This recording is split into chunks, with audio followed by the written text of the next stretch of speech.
We had a benchmark to actually know how much we're growing. So we started with 3 calls a month, and then we got them to 15 to 16 calls a month.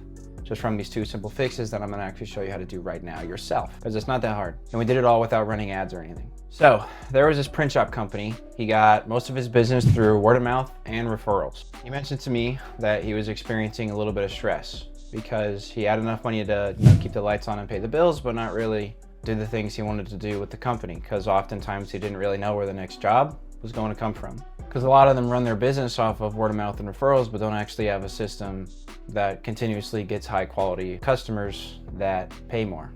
We looked at his online presence and we found out that he had a lot of incomplete things. The reason why we immediately went to his online presence is because whenever people are looking for a specific solution in their industry, they're going to go on the internet to find a company for that, right?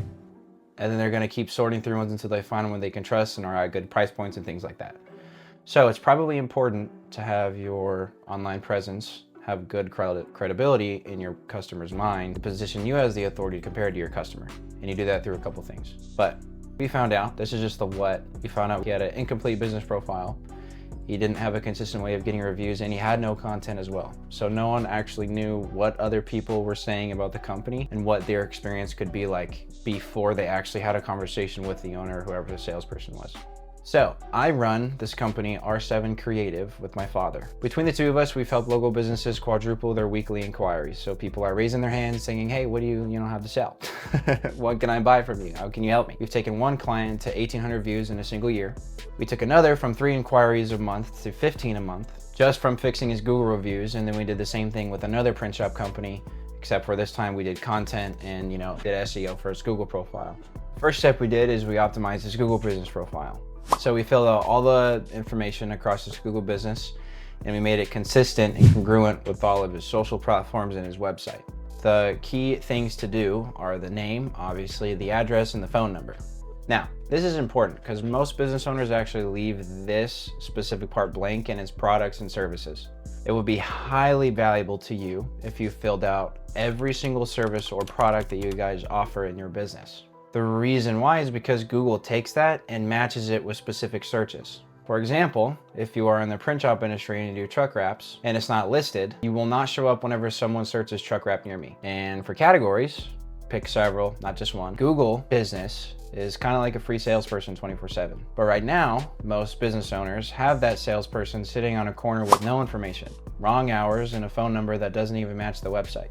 It might not be just the phone number, it might be the hours, it might be the products and services, which not a lot of business owners pay attention to, and it might be the address or even the email. It's kind of like whenever someone lands on a profile and they don't see enough trust signals, which is just information being filled out, people actually reviewing the company and photos, then they bounce to the other person because they decipher in like 2 seconds if they want to call that company or not from what they see on the internet. So imagine how many calls businesses are losing because they're not filling out all the information on the Google business page and keeping up with posting content. A lot of businesses want to spend money on ads, but they're not even doing the basic part, which is creating organic content and filling out all the information on their Google business page and asking a review to every single client.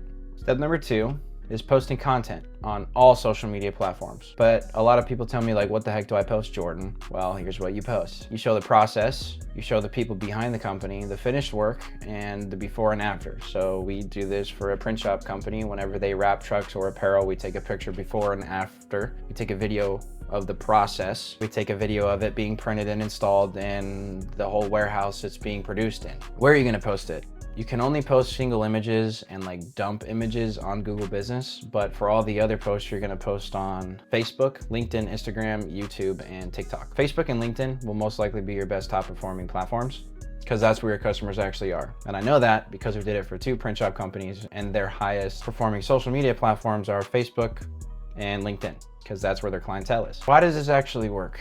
Well, whenever someone actually lands on your business, however, whatever the method is on how they landed on your business, doesn't really matter. They need to go somewhere to where it builds trust with them. They need to know that someone can solve their problem at an affordable rate with the highest amount of service ever. Why do you think people say we've been established since 1940s? Why do you think people put their logos of the people they work with that are reputable brands? Because they want to show people that I am credible enough to actually help you solve the issue that you solve. And you can take it a step further by posting it on the internet. You know how I said build trust? Active content shows and builds that with other customers automatically. Right now, whenever someone gets referred to your business, they look you up, and then sometimes they go to your social media, sometimes they go to your website, sometimes they go to the reviews. Those are all different trust signals that if they're all filled out and kept up with, builds trust and credibility in the potential customer's mind. That might make you stand out aside from your competitor. The third thing to do that we didn't do, this is just a bonus thing. We haven't even implemented this yet, and he already like 400% his calls. A review sprint. Because whenever people want to learn more about another company, they also would like to know what other people's experiences were like with the company, because that is the most reputable thing from the company itself. So when do you actually ask for a review? And again, this is the exact system that we use to help get a client to 1,800 reviews in a year.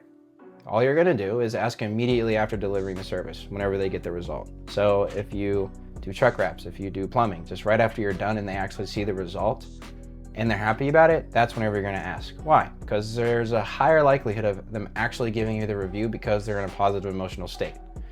And they're like, hey, they just did this amazing thing for me over here. Now let me just take 1 to 2 minutes to do this amazing thing for them. It's very simple. So here's just gonna be the thing you say. You can either call them on the phone. I suggest not emailing them. I suggest calling them or asking them whenever you're there.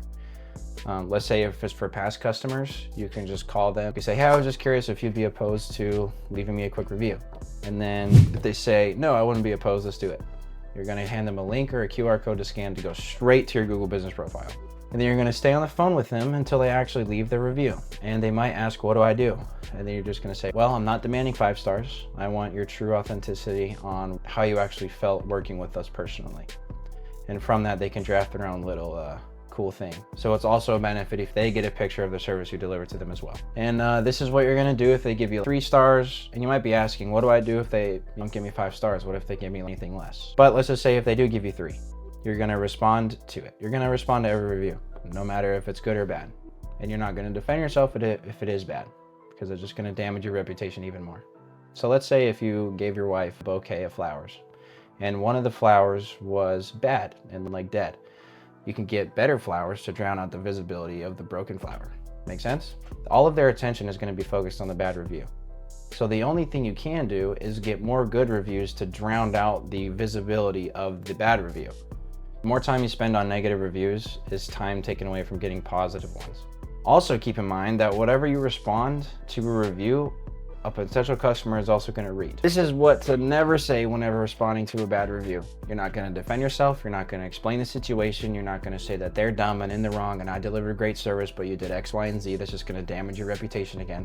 So now you're poisoning all the other flowers around the bad flower, except for the other poisonous flowers are you. So when a prospect sees you handle criticism professionally, that actually builds more trust than a 5-star rating. Your competitor is ignoring their bad reviews, and whenever you handle them appropriately, it builds more credibility in their mind. So, for example, let's say if you are in the print shop industry and someone took pictures of a wrap that wasn't fully done appropriately. You could say something to the effect of, hey, name, thank you for bringing this up to me. You can take it back into the shop and then we'll fix it for free.